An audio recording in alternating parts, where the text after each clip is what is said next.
নমস্কার, আমি অর্পিতা। ভাগ্য দর্পণে অর্পিতাজি চ্যানেলে আপনাদের সবাইকে স্বাগত। আচ্ছা, আপনার মনে কি কখনো এই প্রশ্নটা জেগেছে যে মানুষটাকে আপনি নিজের জীবনের চেয়ে বেশি ভালোবাসেন, যার সুখের জন্য নিজের সমস্ত স্বপ্ন বিসর্জন দিলেন, সেই মানুষটাই কেন আপনার জীবনের সবচেয়ে বড় কান্নার কারণ হয়ে দাঁড়ালো? কেন আপনার নিজের স্বামী বা স্ত্রী, আপনার নিজের প্রেমিক বা প্রেমিকা কিংবা আপনার পরম প্রিয় কোনো আত্মীয় আপনাকে পলে পলে মানসিক বা শারীরিক অত্যাচার করছে? কেন আপনি হাজার চেষ্টা করেও সেই সম্পর্ক জোড়া লাগাতে পারছেন না, আবার ওখান থেকে বেরিয়ে আসতেও পারছেন না? আজ ভাগ্য দর্পণে অর্পিতাজি চ্যানেলে আমি কোনো মন গড়া সান্ত্বনা দিতে আসিনি। আজ আমি জ্যোতিষ ও আধ্যাত্মিক শাস্ত্রের এমন এক ভয়ঙ্কর পর্দা ফাঁস করব, যা শুনলে আপনার গায়ের লোম খাড়া হয়ে যাবে। আজ আমরা জানবো বর্তমান জীবনের এই বিষাক্ত সম্পর্কের সাথে আপনার পূর্বজন্মের ঠিক কেমন সম্পর্ক ছিল। পূর্বজন্মের কোন চরম শত্রু বা কোন অতৃপ্ত প্রেম এই জন্মে আপনার বিছানায় সঙ্গী বা সবচেয়ে কাছের মানুষ হয়ে এসেছে। আজ নিজের জীবনের এই আধ্যাত্মিক সত্যটা জানলে আপনার চোখের জল আর বাঁধ বানবে না। তাই একটু স্কিপ না করে শেষ পর্যন্ত দেখুন, কারণ আজ আপনার জীবনের সব কেনর উত্তর মিলতে চলেছে। প্রথমেই আসি, কার্মিক সম্পর্ক আসলে কি। শুরুতেই আমাদের সমাজে প্রচলিত একটি মস্ত বড় ভুল ধারণা ভেঙে দেওয়া খুব দরকার। আমরা মনে করি কোষ্ঠী মিলিয়ে বা রাজ্যটুক বিয়ে করলেই সম্পর্ক আজীবন স্বর্গের মতো সুন্দর হবে, আর বিয়েতে অশান্তি হলে আমরা ভাবি ভগবান আমার কপালে একটা খারাপ মানুষ লিখে দিয়েছেন। এটা সম্পূর্ণ ভুল ধারণা। জ্যোতিষ এবং আধ্যাত্মিক শাস্ত্র বলে এই পৃথিবীতে কোনো মানুষই আপনার জীবনে হুট করে বা বিনা কারণে আসে না। একে বলা হয় কার্মিক রিলেশনশিপ বা পূর্বজন্মের ঋণ। সহজ উদাহরণ দিয়ে বুঝুন। মনে করুন আপনি ব্যাংক থেকে একটা মস্ত বড় হোম লোন বা গাড়ি লোন নিয়েছেন। এবার আপনি সেই শহর ছেড়ে অন্য কোনো দূর দেশে গিয়ে নতুন বাড়ি বানিয়ে থাকতে শুরু করলেন। ব্যাংক কি আপনাকে ছেড়ে দেবে? আপনি যেখানেই যান না কেন, ব্যাংক কিন্তু আপনাকে খুঁজে বের করে আপনার অ্যাকাউন্ট থেকে ইএমআই বা ঋণের টাকা কেটে নেবেই নেবে। এই বিশ্ব ব্রহ্মাণ্ড বা প্রকৃতি হলো সেই মস্ত বড় ব্যাংক, আর আপনার বর্তমানের কষ্টদায়ক পার্টনার বা আত্মীয় হলেন সেই ব্যাংকের রিকভারি এজেন্ট। পূর্বজন্মে ওনার সাথে আপনি যে মানসিক বা আর্থিক দেনা পাওনা বাকি রেখে এসেছিলেন, এই জন্মে আপনার আত্মা যেখানেই জন্ম নিক না কেন, প্রকৃতি ওনাকে ঠিক টেনে এনে আপনার সবচেয়ে কাছের মানুষ বানিয়ে দিয়েছে, যাতে সে আপনার থেকে ওনার সেই পুরনো ঋণ সুদে আসলে উসুল করতে পারে। এখানে কেউ খারাপ বা ভালো নয়, এখানে শুধু কর্মফলের খাতার ব্যালেন্স হচ্ছে। পূর্বজন্মের রহস্য কি, পূর্বজন্মে কেমন সম্পর্ক এই জন্মে বিষাক্ত হয় সেটা আগে জানুন। তাহলে জন্মে ওনাদের সাথে আপনার ঠিক কেমন সম্পর্ক ছিল, যার জন্য এই জন্মে সম্পর্কটা নরক হয়ে যাচ্ছে বা গেছে। আধ্যাত্মিক গ্রন্থ এবং পরাশর জ্যোতিষ অনুযায়ী এর পেছনে তিনটি প্রধান রহস্য লুকিয়ে থাকে। এক, ভূমিকা বদল বা রোল রিভার্সাল। পূর্বজন্মে হয়তো আপনি ছিলেন একজন নিষ্ঠুর জমিদার বা কোনো প্রভাবশালী মানুষ, আর আপনার বর্তমানের পার্টনার ছিলেন আপনারই কোনো দুর্বল দাস বা নির্যাতিত কর্মচারী। ওনার উপর আপনি যে ক্ষমতার দম্ভ দেখিয়েছিলেন বা ওনাকে যে মানসিক কষ্ট দিয়েছিলেন, সেই কর্মফলের হিসাব মেলাতে এই জন্মে প্রকৃতি ভূমিকা বদলে দিয়েছে। সে এসেছে বসের রূপে বা এমন এক পার্টনারের রূপে যার সামনে আপনি আজ সম্পূর্ণ অসহায়। বিশ্বাসঘাতকতা ও অসমাপ্ত লেনদেন। পূর্বজন্মে হয়তো আপনারা অংশীদার বা খুব কাছের মানুষ ছিলেন, কিন্তু শেষ মুহূর্তে আপনি ওনাকে কোনো বড় ধোঁকা দিয়েছিলেন। হয়তো ওনার প্রপার্টি বা টাকা আত্মসাৎ করেছিলেন, কিংবা ওনাকে কোনো চরম বিপদে একা ফেলে চলে গিয়েছিলেন। সেই অপূর্ণ ক্ষোভ বা যন্ত্রণার এনার্জি অবচেতন মনে নিয়ে ওনার আত্মা এই জন্মে আপনার সবচেয়ে কাছের মানুষ হয়ে জন্মেছে। অভিশাপ বা শেষ নিঃশ্বাসের যন্ত্রণা। পূর্বজন্মে কেন মানুষ যখন আপনার দেওয়া যন্ত্রণার কারণে কাঁদতে কাঁদতে শেষ নিঃশ্বাস ত্যাগ করেছিলেন এবং ওনার অন্তরের গভীর থেকে একটা দীর্ঘশ্বাস বা আর্তনাদ বেরিয়ে এসেছিল, সেই উগ্র নেতিবাচক ভাইব্রেশনটাই এই জন্মে আপনার কুষ্ঠির সপ্তম ভাব বা চতুর্থ ভাবকে গ্রাস করে এক মারাত্মক কার্মিক বন্ধন তৈরি করেছে। এবার এই কার্মিক সম্পর্কগুলো চেনার উপায় কি? তিনটি বাস্তব লক্ষণ বলবো, সেটা দেখে আপনারা বুঝতে পারবেন যে এগুলো কার্মিক লক্ষণ, কার্মিক বন্ধন বা সম্পর্ক। আপনার জীবনে চলা এই অশান্তির সম্পর্কটি যে কোনো সাধারণ ঝগড়া হবে না, বরং পূর্বজন্মের এক ভয়ঙ্কর কার্মিক বন্ধন। তা চেনার তিনটি অলৌকিক লক্ষণ মিলিয়ে দিন। লক্ষণ নাম্বার 1, প্রথম দেখাতেই তীব্র মোহ কিন্তু দ্রুত অশান্তি হবে। এই ধরনের মানুষের সাথে যখন আপনার প্রথম দেখা হয়েছিল তখন আপনার মনে হয়েছিল এর চেয়ে আপনার কেউ হতে পারে না। একেই মানুষ বলে একেই মানুষ বলে লাভ অ্যাট ফার্স্ট সাইট বা অলৌকিক আকর্ষণ। কিন্তু যেই সম্পর্কটা একটু গভীর হলো বা বিয়ে হয়ে গেল, মাত্র কয়েক মাসের মধ্যে সেই তীব্র ভালোবাসার চরম ঘৃণা আর অশান্তিতে বদলে গেল। লক্ষণ নাম্বার 2, আর আলাদাও হতে পারবেন না, একসাথেও থাকতে পারবেন না। এটি কার্মিক সম্পর্কের সবচেয়ে বড় এবং হাড় হিম করা লক্ষণ। আপনি রোজ রাতে কাঁদবেন আর ভাববেন এই সম্পর্কটি আমি আজই ভেঙে দেব, ওনার মুখ আর দেখবো না। কিন্তু সকাল হতেই কোনো এক অদৃশ্য মায়ার টানে আপনি আবার ওনার কাছেই ফিরে যাবেন। এদের মায়ার বন্ধন এত শক্ত হয় যে এরা নরকের মতো যন্ত্রণার মধ্যেও এক ছাদের নিচে পলে পলে মরবে, তাও সহজে ডিভোর্স বা আলাদা হতে পারবে না। লক্ষণ নাম্বার 3, তীব্র স্রষ্ট ইন্দ্রিয় বা মানসিক অবক্ষয়। এই মানুষটি আপনার সামনে আসার সাথে সাথেই আপনার ভেতরের সমস্ত পজিটিভ এনার্জি যেন চুষে নেওয়া হয়। ওনার একটা সামান্য খারাপ কথা বা আচরণ আপনার সারা দিনের মানসিক শান্তিকে ছারখার করে দেয়। আপনার মন ভেতর থেকে সব সময় একটা কু গায়, কিন্তু তাও আপনি ওনার মায়াজাল কাটাতে পারবেন না বা পারেন না। আমার বাস্তব জীবনের একটা কেস স্টাডি বা অভিজ্ঞতার কথা শেয়ার করব, চোখ খুলে দেবে আপনাদের। আজ থেকে বছর দুয়েক আগে আমার কাছে এক ভদ্রমহিলা এসেছিলেন। ওনার এবং ওনার স্বামীর কুষ্টি নিয়ে ওনাদের প্রেমের বিয়ে ছিল, কিন্তু বিয়ের পর থেকেই ওনার স্বামী ওনাকে পলে পলে মানসিক অত্যাচার করতেন, কথায় কথায় ওনার চরিত্র নিয়ে সন্দেহ করতেন, এমনকি ওনাকে বাপের বাড়ি থেকেও সম্পূর্ণ আলাদা করে দিয়েছিলেন। ভদ্রমহিলা সুশিক্ষিত, স্বাবলম্বী, তাও উনি কেন ওনার স্বামীর এই পৈশাচিক রূপ মুখ বুজে সহ্য করছেন সেটা ওনার নিজের বাড়ির লোকও বুঝতে পারছিল না। ওনার মা বাবা ভাবছিলেন জামাই হয়তো ওনার মেয়ের উপর কোনো বড় বশীকরণ বা তান্ত্রিক বিদ্যা করে রেখেছে। আমি যখন ওনাদের দুজনের কুষ্টি মেলালাম, দেখলাম ওনাদের কুষ্টিতে মাঙ্গলিক দোষের চেয়েও বড় একটা কার্মিক ঋণ জড়িয়ে আছে। ভদ্রমহিলার লগ্নপতি মঙ্গল ওনার স্বামীর চার্টের দ্বাদশভাবে রাহুর সাথে জড়ে বসেছিল।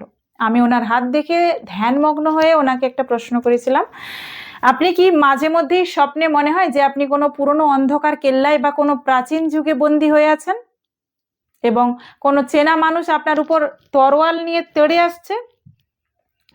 ভদ্রমহিলা এক মুহূর্তের জন্য চমকে উঠে কেঁদে ফেলেছিলেন। উনি বললেন, দিদি আমি এই স্বপ্নটা ছোটবেলা থেকে অনেকবার দেখেছি। আমি ওনাকে বুঝিয়েছিলাম যে পূর্বজন্মে আপনি ওনার চরম ক্ষতি করেছিলেন, ওনাকে কোনো অন্ধকার কারাগারে বন্দি করে রেখেছিলেন। এই জন্মে ওনার আত্মা ওনার অবচেতন মনের সেই বন্দি দশার প্রতিশোধ আপনাকে চার দেয়ালে বন্দি করে নিচ্ছে। এটাই কার্মিক কানেকশন। এখানে কোনো তান্ত্রিক ক্রিয়া ছিল না, তন্ত্রক্রিয়া ছিল না, এটা আত্মার পুরনো হিসেব ছিল। আমি ওনাকে কোনো মাদুলি দিইনি, শুধু ওনার অবচেতন মনকে শান্ত করার এবং ওনার স্বামীর সেই কার্মিক ঋণ কাটানোর কিছু বিশেষ আধ্যাত্মিক গাইডেন্স বা উপায় বলে দিয়েছিলাম। আজ ওনারা আলাদা হননি, কিন্তু ওনাদের ভেতরের সেই উগ্র প্রতিশোধের যে আগুনটা শান্ত হয়েছে অনেকটা, এবং ওনার স্বামী আজ ওনাকে সম্মান দিয়ে কথা বলে বা বাধ্য হয়েছেন সম্মান দিতে। এটাই হলো আমাদের কার্মিক সম্পর্কের সত্যতা। এবারে এই সম্পর্কের চারটি মূল স্তম্ভ বা লক্ষণ বলি, মেলবন্ধন বলি। স্বামী স্ত্রীর বৈবাহিক সম্পর্ক কিভাবে হয়, হাজবেন্ড এবং ওয়াইফের বন্ডিংটা। সপ্তম ভাব হলো জীবন সঙ্গীর ঘর। এই ঘরে যদি শনি, রাহু, কেতু বা বক্রী কোনো গ্রহ বসে না থাকে, তবে স্বামী স্ত্রীর সম্পর্কে চরম কার্মিক ঋণ তৈরি হয়। পূর্বজন্মে এরা হয়তো একে অপরের চরম শত্রু ছিলেন, অথবা একজন অপরজনকে প্রেমে ধোঁকা দিয়ে আত্মহত্যার দিকে ঠেলে দিয়েছিলেন। এই জন্মে এরা স্বামী স্ত্রী হয়ে আসে শুধু একে অপরের মানসিক যন্ত্রণা দেওয়ার জন্য। এদের সংসারে রোজ তিল ধারণের জায়গা থাকে না, কিন্তু সমাজ বা সন্তানের কথা ভেবে এরা আজীবন এক নরকে কাটায়। আমার চেম্বারে আসা এক দম্পতির কথা মনে পড়ছে, যারা কোর্টে ডিভোর্সের কেস করেছিলেন গত 4 বছর ধরে। কিন্তু অদ্ভুত বিষয় হলো ওনারা কেসও লড়ছেন, আবার রাতে এক বাড়িতে এসে থাকছেনও এবং রান্না করে খাচ্ছেনও এক ছাদের তলায়। ওনাদের উকিলও পাগল হয়ে যাচ্ছিল। তা আমি ওনাদের চার্ট দেখে বলেছিলাম, আপনাদের ডিভোর্স আইনত হয়ে গেলেও আত্মার ডিভোর্স হবে না, কারণ পূর্বজন্মের খাতা এখনো খোলা, সেই ঋণ তো এখনো মুকুব হয়নি। যদি আপনার বৈবাহিক জীবন এমন হয়, তবে পার্টনারের সাথে ইগোর লড়াই বন্ধ করতে হবে সবার আগে। সে যখন রাগ দেখাবে, আপনি তখন মৌনব্রত পালন করুন বা শান্ত থাকুন। মনে মনে বলুন, আমি তোমার সমস্ত পুরনো ঋণ মিটিয়ে দিলাম। আপনি রিয়্যাক্ট করা বন্ধ করলেই ওনার ভেতরের প্রতিশোধের এনার্জিটা ধীরে ধীরে শান্ত হতে শুরু করবে। এবার আসি প্রেমিক ও প্রেমিকার প্রেম জীবন। লাভ অ্যান্ড রিলেশনশিপ কুষ্টির পঞ্চম ভাব দেখা হয়, প্রেম এবং আকর্ষণের জায়গা। এই ঘরে যখন কেতু বা রাহু বসে তখন জীবনে এমন এক পার্টনার আসে যার সাথে আপনার কোনো মিল নেই, হয়তো ধর্মের অমিল, বয়সের মস্ত বড় তফাৎ, কিংবা দূরত্বের বাধা। পূর্বজন্মে এই প্রেমিক প্রেমিকা হয়তো তীব্র কোনো সমাজ বা পরিবারের বাধার কারণে একসাথে মরতে বাধ্য হয়েছিলেন, কিন্তু শেষ মুহূর্তে ওনাদের মনে এক তীব্র আকাঙ্ক্ষা রয়ে গিয়েছিল। এই জন্মে এরা কাছাকাছি আসে, কিন্তু সমাজ বা পরিস্থিতি এদের আবারও এক হতে দেয় না। এরা শুধু একে অপরকে পাওয়ার যন্ত্রণায় ছটফট করে। আমার এক ক্লায়েন্ট একটি মেয়ের জন্য নিজের কেরিয়ার, বাড়ি, ঘর সব ধ্বংস করে ফেলেছিল। মেয়েটি ওনাকে দিনের পর দিন ব্যবহার করত, টাকা নিত, কিন্তু ওনাকে ভালোবাসতো না। ছেলেটি সব বুঝেও ওনাকে ছাড়তে পারছিল না। এটা হলো পূর্বজন্মের অতৃপ্ত মায়ার ঋণ। পূর্বজন্মে এই ছেলেটি হয়তো মেয়েটির থেকে কোনো বড় সুবিধা নিয়ে ওনাকে ধোঁকা দিয়েছিল। এই জন্মে মেয়েটি ওনার জীবন ছারখার করে সেই হিসাব মেলাচ্ছে। আসবো প্রেমের সম্পর্ক, প্রেমের পরামর্শ দেব। অন্ধ মোহ থেকে বেরোনোর চেষ্টা করুন। কার্মিক প্রেমের শেষ সবসময় যন্ত্রণাদায়ক হয়। যদি দেখেন কোনো মানুষ আপনাকে শুধু ধ্বংসের দিকে নিয়ে যাচ্ছে, তবে জোর করে সেই সম্পর্ক টিকিয়ে রাখবেন না। নিজেকে ভালোবাসতে শিখুন, নয়তো এই জন্মে আপনার পুরো কেরিয়ার নষ্ট হয়ে যাবে। এবার আসবো পূর্বজন্মের ধোঁকা এবং এই জন্মের ভূমিকা বদল বা রোল রিভার্সাল। পূর্বজন্মে যখন কোনো সম্পর্কে একজন অন্যজনের উপর তীব্র মানসিক বা শারীরিক অত্যাচার করে, তখন প্রকৃতি এই জন্মে ওনাদের ভূমিকা বদল বা রোল রিভার্সাল করে পাঠিয়ে দেয়। পূর্বজন্মে যে অত্যাচারী ছিল, এই জন্মে সে অত্যাচার সহ্য করে, আর যে ভুক্তভোগী ছিল সে অত্যাচারী হয়ে ফেরে। কোষ্ঠীর ষষ্ঠ বা অষ্টম ভাব শনি বা রাহুর মতো ক্রূর গ্রহ দ্বারা যদি পীড়িত হয়, এই ধরনের কার্মিক বন্ধন তৈরি হয়, যা পরিবারে তীব্র অশান্তি ডেকে আনে। আমার কাছে আসা এক প্রবীণ ভদ্র মহিলার বাস্তব কেস স্টাডি বলছি। ওনার কন্যা লগ্ন, উনি ওনার একমাত্র পুত্রবধূর ব্যবহারে অতিষ্ঠ হয়ে আমার কাছে এসেছিলেন। উনি প্রায় কেঁদে কেঁদে বলছিলেন যে, মা, আমি নিজের মেয়ের চেয়েও বেশি আমি ভালোবাসি আমার বৌমাকে, কিন্তু সে কারণ ছাড়াই আমার সাথে খিটখিট করে, কোনো কারণ ছাড়াই আমাকে সবার সামনে অপমান করে খুশি হয়। আমার ছেলেটাও ওনার কথায় ওনার দিকে হয়ে গেছে। আমি যখন ওনাদের দুজনের কুষ্টি চেক করলাম, দেখলাম ওনাদের মধ্যে তীব্র কার্মিক ঋণ রয়েছে। পূর্বজন্মে এই ভদ্রমহিলা ছিলেন শাশুড়ি, আর বৌমাটি ছিলেন ওনার পুত্রবধূ। এই জন্মে এই ভদ্রমহিলা ওনার পুত্রবধূর উপর মারাত্মক হুকুম খাটাতেন এবং ওনার বাপের বাড়ি নিয়ে অপমানও করতেন। এই জন্মে সেই পুত্রবধূর আত্মা প্রতিশোধ নিতে ওনারই ঘরে আবারও বৌমা হয়ে ফিরে এসেছে। এই ধরনের সম্পর্কে যদি আপনিও ফেঁসে থাকেন, তবে মুখে মুখে তর্ক বা অশান্তি আর বাড়াবেন না। মনে রাখবেন, আপনি যত বেশি রিয়াক্ট করবেন না, ওনার অবচেতন মনের প্রতিশোধের স্পৃহা বা আগুন তত বেশি জ্বলজ্বল করবে। ওনাকে মনে মনে ক্ষমা করে দিন এবং ওনার অন্যায় আচরণকে ভগবানের দেওয়া শাস্তি বা নিজের কর্মফলের ক্ষয় মনে করে শান্ত থাকুন। আপনার নীরবতাই এই জন্মে আপনার পূর্বজন্মের পাপ স্খলন করবে। পৈতৃক ঋণ বা রক্তের সম্পর্কের অশান্তি। কার্মিক সম্পর্ক শুধু স্বামী স্ত্রীর মধ্যেই সীমাবদ্ধ থাকে না, এটি নিজের বাবা মা বা ভাই বোনের সাথেও হতে পারে। পূর্বজন্মে কেউ নিজের বাবা মাকে বৃদ্ধ বয়সে ফেলে চলে যায়, বা ভাই বোনের সম্পত্তি ফাঁকি দিয়ে আত্মসাৎ করে, তবে এই জন্মে কুষ্টিতে পিতৃদোষ বা ভাতৃদোষ তৈরি হয়। এর ফলে নিজের জন্ম দেওয়া সন্তানই বাবা মার শত্রু হয়ে যায়, অথবা নিজের আপন ভাই কোর্ট কাছারিতে টেনে নিয়ে গিয়ে সর্বশান্ত করে দেয়।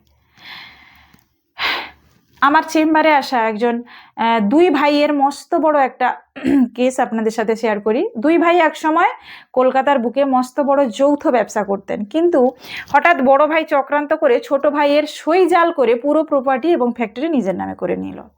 ছোট ভাই এবং ওনার পরিবারকে রাস্তায়, ছোট ভাইও ওনার পরিবারকে রাস্তায় বসিয়ে দিল। ছোট ভাই যখন আমার কাছে আসেন, ওনার চোখের জল, কিন্তু মনে প্রতিশোধের ভয়ঙ্কর আগুন।